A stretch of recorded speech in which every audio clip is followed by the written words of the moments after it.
Hey everyone, welcome back to the Book Cave with me, Jenny. So today I have my October wrap-up, and I feel like this was a pretty good reading month.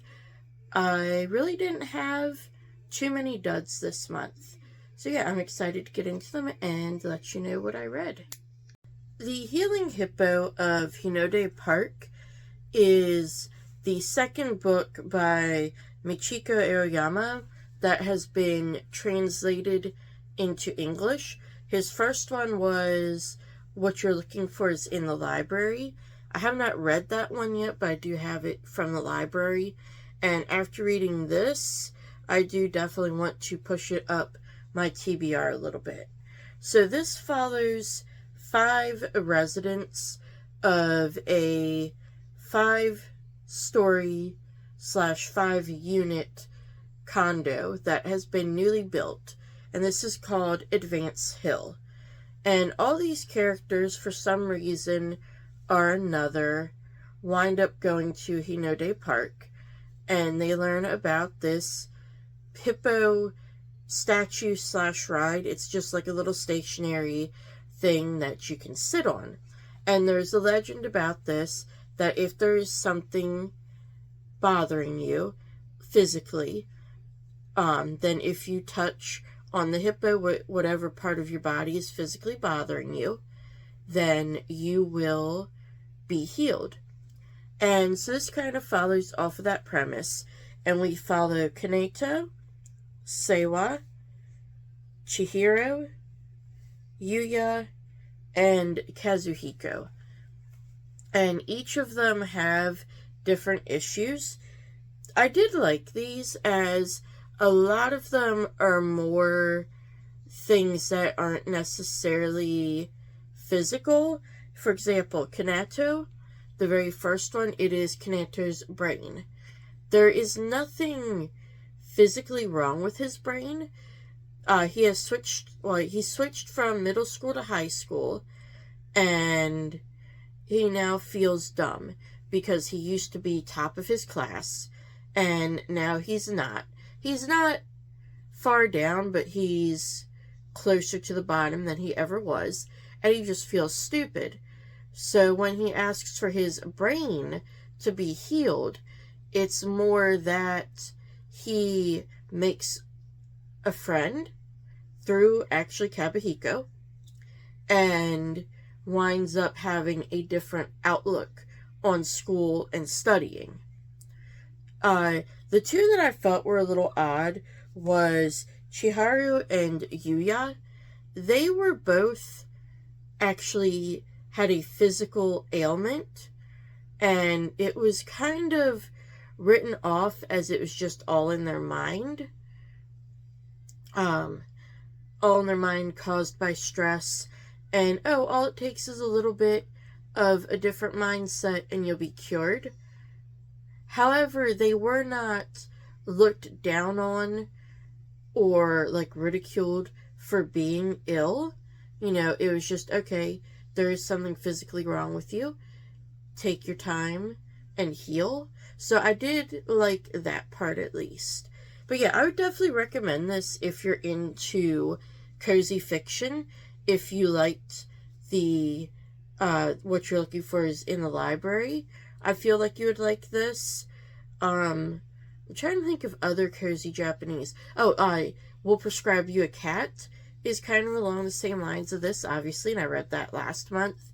Anything kind of like that you enjoy, I do think you would enjoy this as well. The Healing Book 4 of Dungeon Crawler Carl takes place on floor 5 of the dungeon, and this is a rather interesting floor in that it has lots of different bubbles. Each bubble is split into 4, and this definitely makes it harder for Carl to work with other crawlers, unlike what happened in the last book, because he cannot leave his bubble until he completes it, which takes quite a while because of some other circumstances that I won't spoil here. But yeah, this kind of continues the craziness of the rest of the books. And I would say for sure, if you didn't like the first one, I don't feel like you will like any of them, because they're all kind of over the top, crazy, but there's something about them that I just find extremely fun, and there are some interesting, introspective moments, but definitely not that many of them. And I'm definitely excited to see what happens in the next book, as this is going to be floor 6, which is one of the floors that was heavily, heavily hinted at and became kind of almost seemed like it would be a turning point. And so it'd be interesting to see what happens when we actually reach that floor in the next book.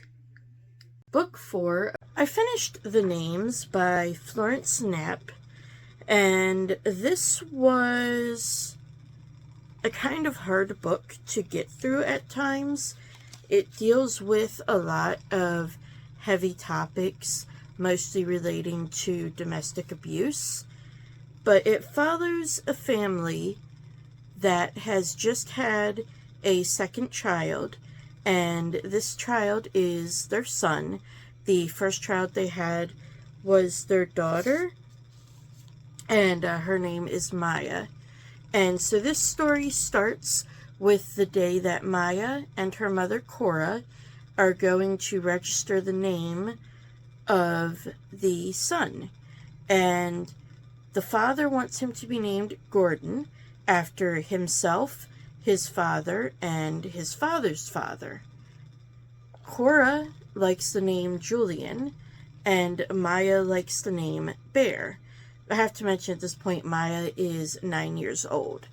And so through this decision of which of the 3 names he is given, the life of this family unfolds drastically differently, and we get to see each of those stories. It's basically a little snippet every 7 years, and it follows them from, I believe it starts in like 1989, and then it ends in 2022. And one thing that I did like was that there was a character named Lily that actually wound up playing a part in all 3 stories. I was a little disappointed that there wasn't somebody like that for Maya. She kind of had different people in each one, but she did at least have people, so I did like that part. I thought it would have been kind of nice for it to be a little more tied up for her, and for Cora as well, because Cora, again, though she makes friends in each one, she winds up making different friends in each one, and there isn't kind of like one that sticks there.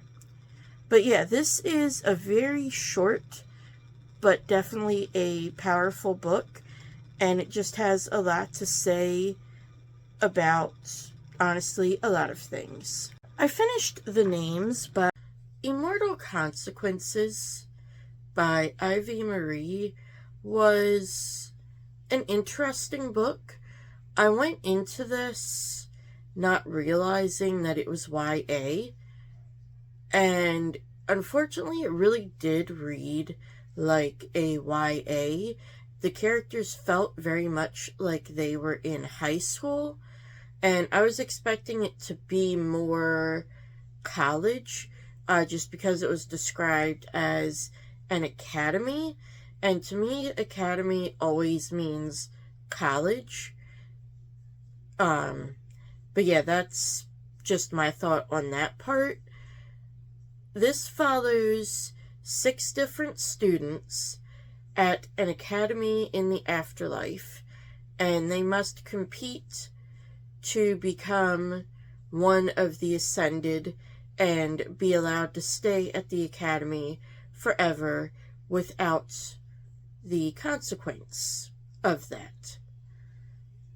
And while I did like it, at least the end, probably about 150, 200 pages, I felt like before that, it just moved very, very slowly.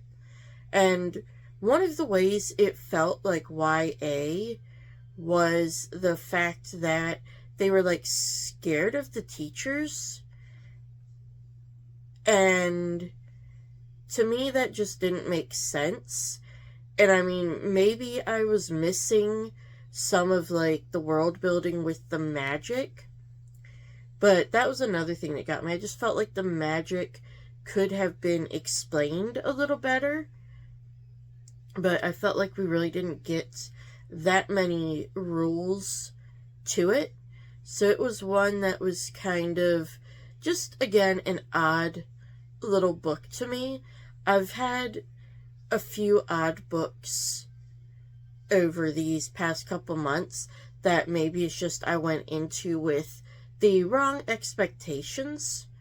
I would say if you like dark academia, this would be a good one to choose. It does very much have that academic setting and has the dark background. And the ending is a very good cliffhanger as well. So if you're looking for something, I think this is supposed to be just a duology that you can, finish up pretty quickly, have a second book to look forward to, then this would be a good one. But if you're looking for one that is more college and has maybe stronger magic, then this one you might want to put to the side.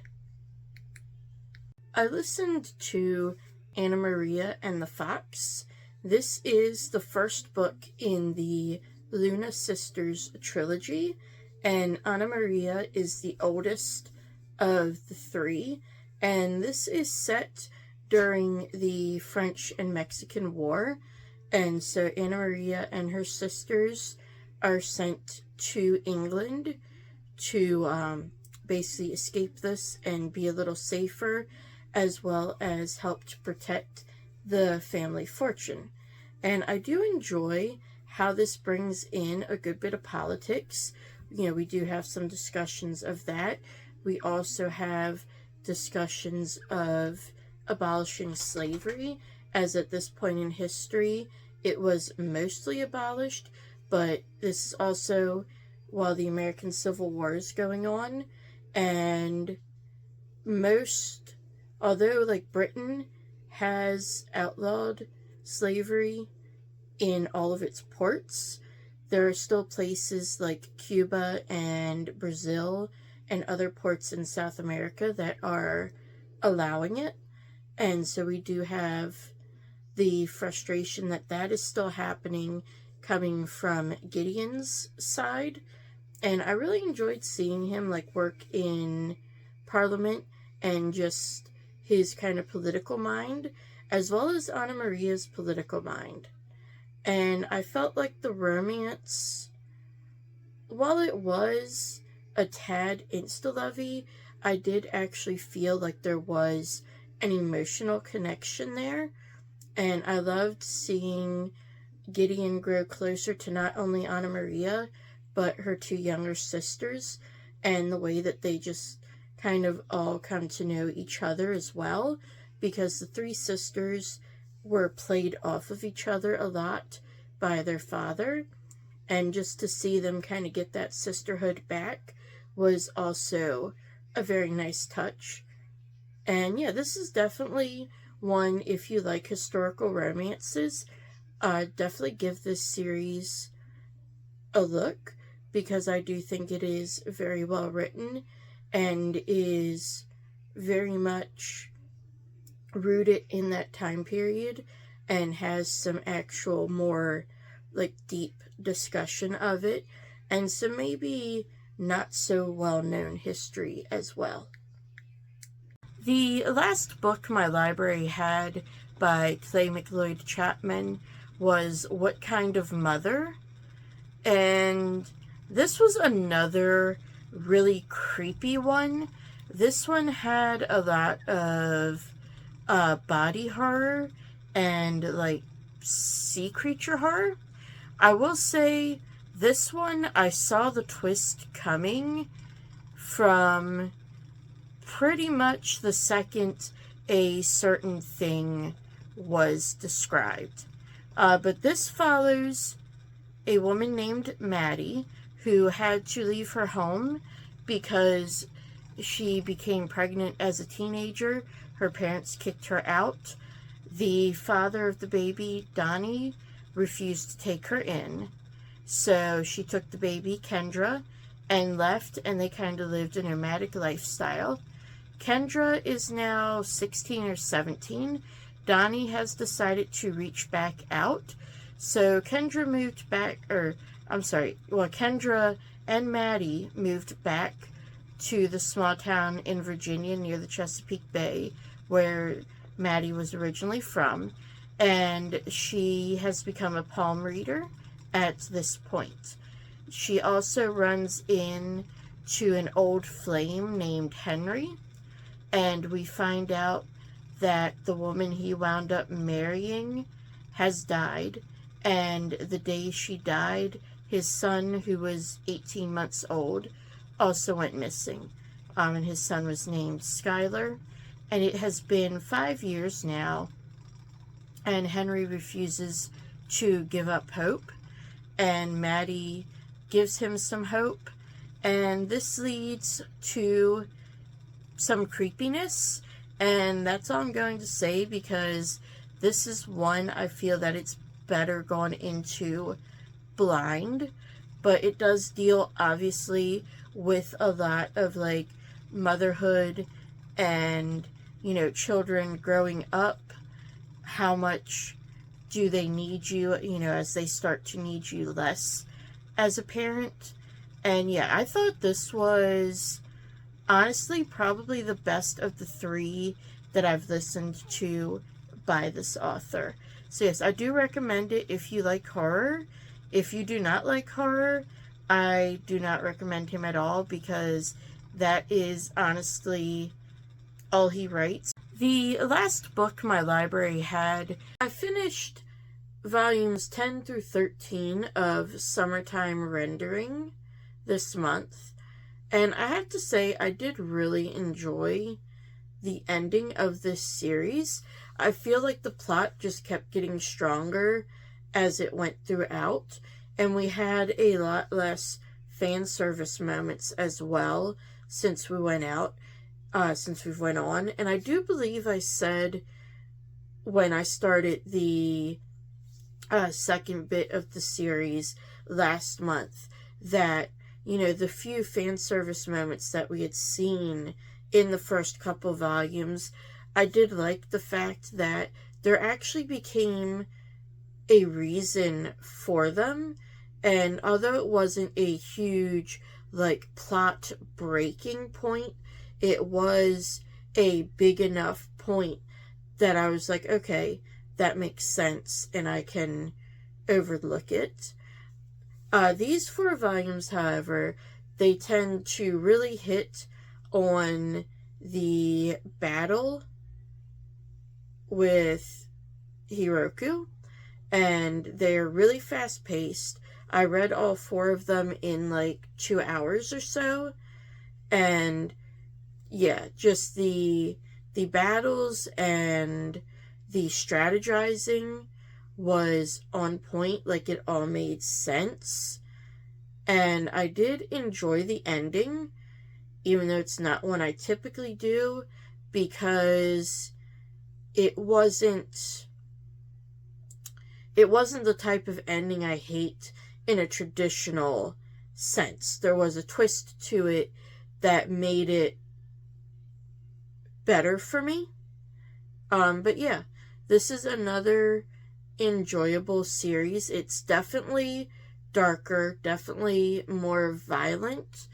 It is rated mature for like 17 plus, which I can definitely agree with for this. It has, like I said, a lot of extremely, extremely dark themes, but I feel like they are explored in a very interesting way, and it is definitely an interesting series that has some nuances. I finished volumes 10. I finished the first volume of Cat Plus Crazy. This is by the same author of Cat Plus Gamer and is somewhat along the same lines, except this time we follow a high school student instead of a working adult, and he is not able to have a pet cat because his mom and two older sisters are allergic.